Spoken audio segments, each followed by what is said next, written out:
오늘 본문 말씀은 누가복음 15장 20절부터 24절 말씀입니다. 같이 읽도록 하겠습니다. 시작. 이에 일어나서 아버지께로 돌아가니라. 아직도 거리가 먼데 아버지가 그를 보고 측은히 여겨 달려가 목을 안고 입을 맞추니 아들이 이르되 아버지 내가 하늘과 아버지께 죄를 지었사오니 지금부터는 아버지의 아들이라 일컬음을 감당하지 못하겠나이다 하나 아버지는 종들에게 이르되 제일 좋은 옷을 내어다 입히고 손에 가락지를 끼우고 발에 신을 신기라. 그리고 살진 송아지를 끌어다가 잡으라. 우리가 먹고 즐기자. 이 내 아들은 죽었다가 다시 살아났으며 내가 잃었다가 다시 얻었노라 하니 그들이 즐거워하더라. 아멘. 오늘 설교는 아버지의 마음, 일명 탕자의 비유, 새벽 묵상 5번째 시간인데요. 오늘 설교의 제목은 아버지 2번째 시간으로 가장 좋은 것을 예비해 놓으신 하나님입니다. 가장 좋은 것을 예비해 놓으신 하나님. 자, 오늘 우리는 저번 시간에 이어서 둘째 아들인 탕자를 향한 아버지의 마음을 다시 한번 깊이 다루어 보고자 합니다. 위에서 같이 읽은 본문에서 우리는 그 3가지 정도의 아버지의 마음을 헤아려 볼 수 있다고 하겠습니다. 이와 같이 둘째 아들 탕자를 향한 아버지의 3가지의 마음은 첫 번째, 불쌍히 여기시며 애타게 기다리시는 아버지. 우리 저번 시간에 같이 나누었죠. 두 번째, 가장 좋은 것을 예비해 놓으신 아버지. 그리고 세 번째, 구원의 기쁨을 나누시는 아버지. 이렇게 3가지의 아버지의 마음을 볼 수 있는데요. 오늘은 그 중에서 두 번째인 가장 좋은 것을 예비해 놓으신 아버지에 대해서 나눠보도록 하겠습니다. 자, 이를 위해서 또 3가지의 소제목을 가지고 오늘 설교를 할 텐데요. 첫 번째는 마음이 급하신 아버지. 두 번째는 제일 좋은 옷, 손에 가락지, 그리고 발에 신이라는 제목이고요. 세 번째는 거절할 수 없는 신분의 변화라는 제목으로 오늘 같이 말씀을 나누고자 합니다. 오늘 선포되는 설교 말씀 속에서 하나님 아버지의 애타는 마음, 여러분 깊이 깨닫고 그 마음을 여러분의 마음에 담아내는 그런 귀한 시간 되시기를 주의 이름으로 축원합니다. 자, 첫 번째입니다. 마음이 급하신 아버지. 이 앞에서 봤듯이 아버지의 열정적인 환영을 받은 둘째 아들인 탕자는 이제 자신이 아주 오랫동안 준비해왔던 자기의 잘못에 대한, 자기 죄에 대한 고백을 아버지 앞에서 털어놓습니다. 그것이 바로 누가복음 15장 21절인데요. 같이 한번 읽어보겠습니다. 시작. 아들이 이르되 아버지 내가 하늘과 아버지께 죄를 지었사오니 지금부터는 아버지의 아들이라 일컬음을 감당하지 못하겠나이다 하나. 자, 이러한 탕자의 자신이 지은 죄에 대한 고백은 정말 참으로 진정성이 깃든 그리고 자신의 마음속 깊이에서 우러나온 고백인 것 같습니다. 이 장면을 한번 상상을 해본다면 아마도 고개를 푹 숙이고 이야기를 했던지 아니면 흐르는 눈물을 주체할 수 없지만 아버지의 얼굴을 쳐다보며 용서를 구하는 간절한 눈빛으로 아마 이러한 고백을 했을 것으로 우리가 생각해 볼 수 있겠습니다.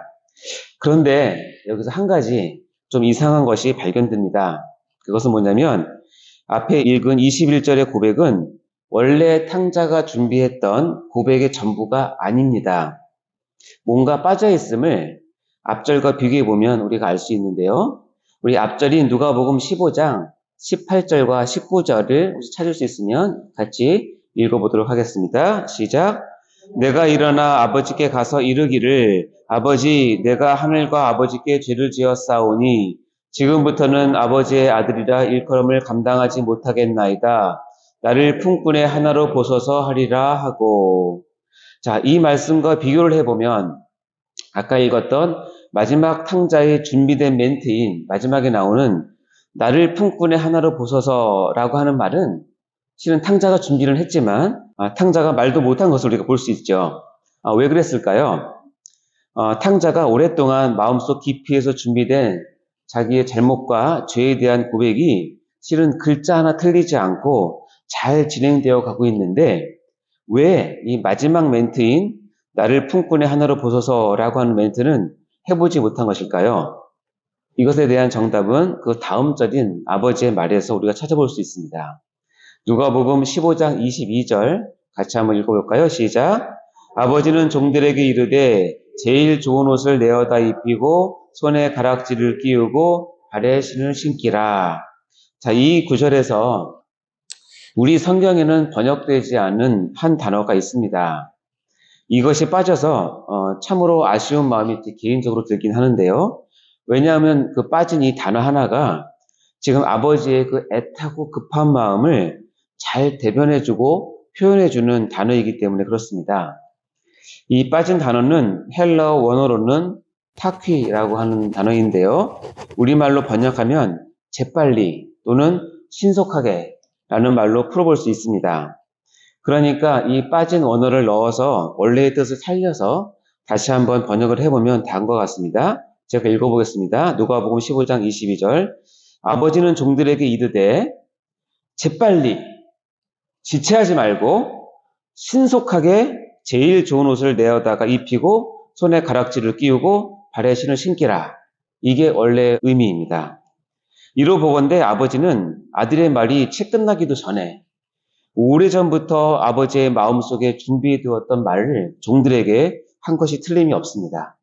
그래서 탕자가 미리 준비하여 마음먹었던 말을 아버지 앞에서 차근차근 하려고 했으나 그 말이 채 끝나기도 전에 아버지가 그의 말을 가로막고 종들에게 급하게 지시하는 바람에 원래 생각했던 나를 품꾼의 하나로 보소서라고 하는 탕자의 말은 미처 못했던 것입니다.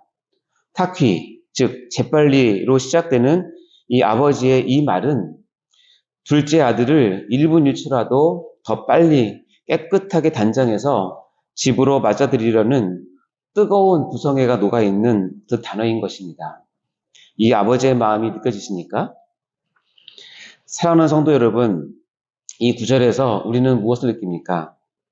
탕자 같은 우리가 돌아와서 우리의 죄를 다 고백하기도 전에 하나님 아버지께서는 아들아, 딸아, 안다. 이 아빠가 다 안다. 라고 하시며 우리를 안아주시며 받아주시는 하나님의 무한하신 사랑이 느껴지지 않나요? 이런 찬양이 있습니다. 하나님 사랑의 눈으로 너를 어느 때나 바라보시고 하나님 인자비로소 언제나 너에게 기울이시니 이 시간 우리의 입술의 말로 다 표현 못하더라도 뜨거운 마음의 고백을 담은 한두 마디 신음과 같은 말을 할지라도 우리 하나님은 다 들으시며 우리를 안아주시는 분이심을 믿으시기 바랍니다.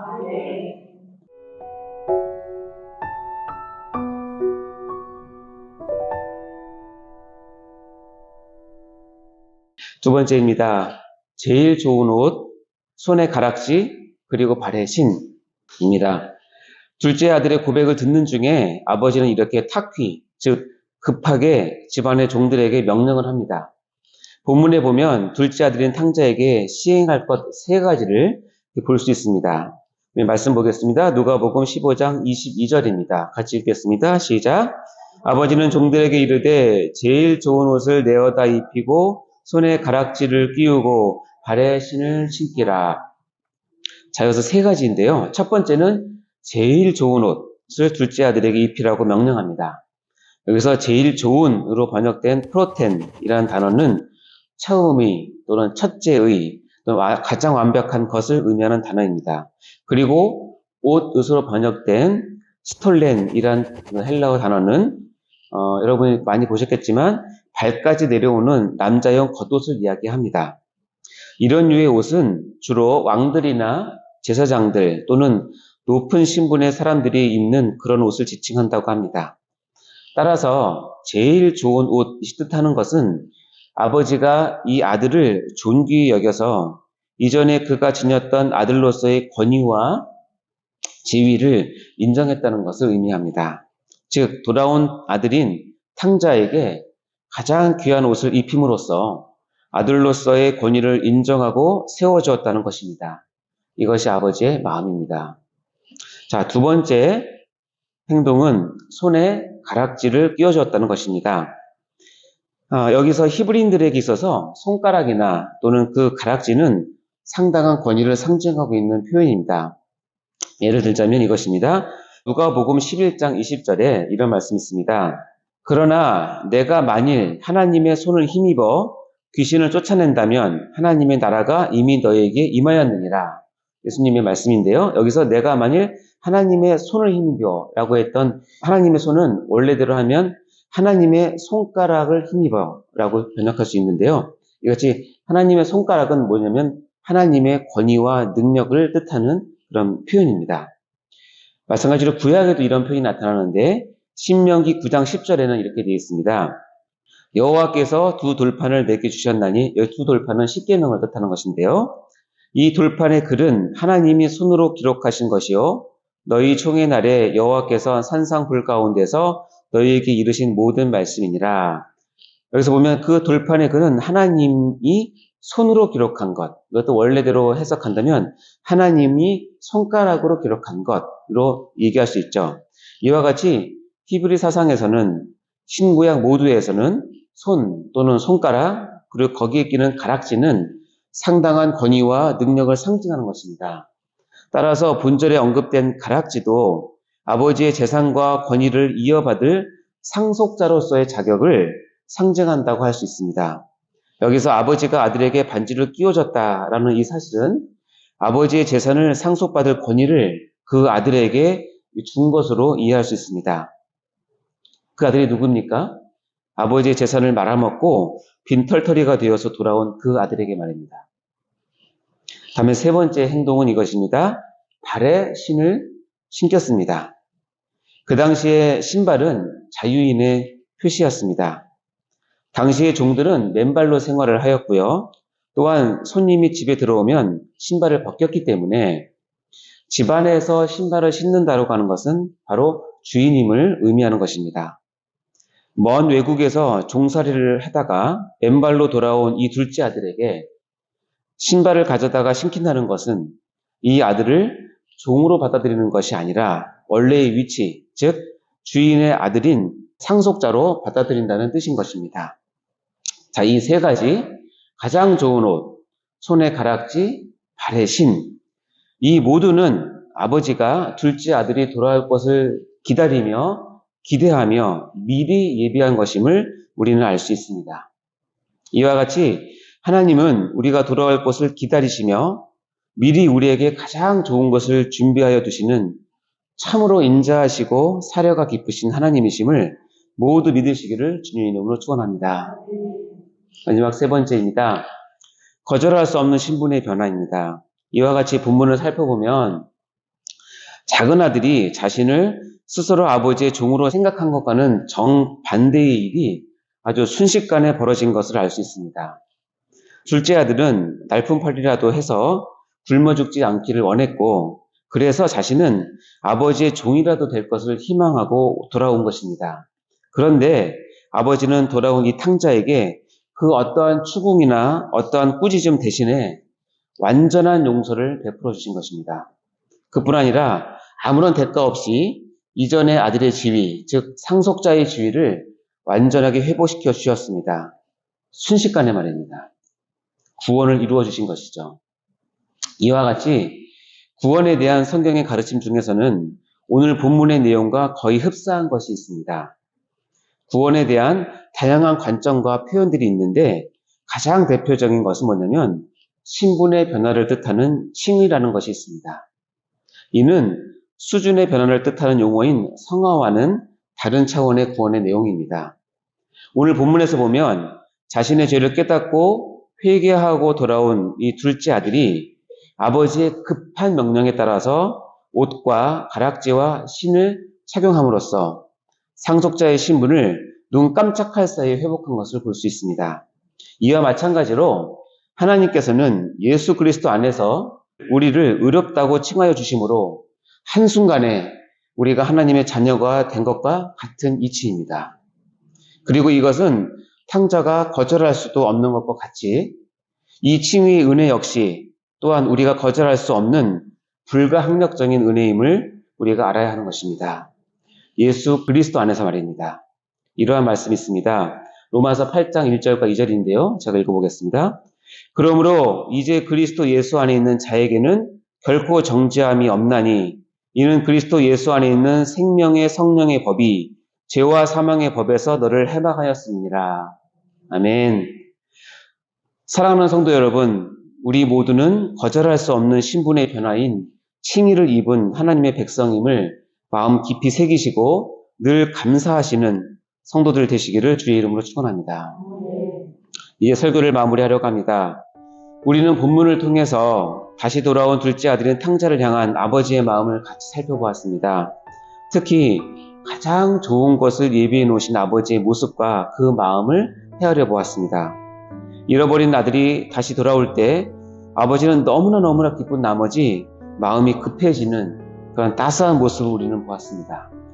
또한 아들의 온전한 신분적 회복을 위해서 가장 좋은 것들을 꼼꼼히 예비해 놓으시고 일방적이고 거절하지 못할 사랑으로 그 아들을 품으시는 아버지의 넓은 가슴도 느낄 수 있었습니다. 그리고 이 모든 것이 예수 그리스도 안에서 우리를 의롭다고 칭하시고 일방적으로 우리를 구원해 주시는 하나님을 예표하는 것임을 깨닫게 되었습니다.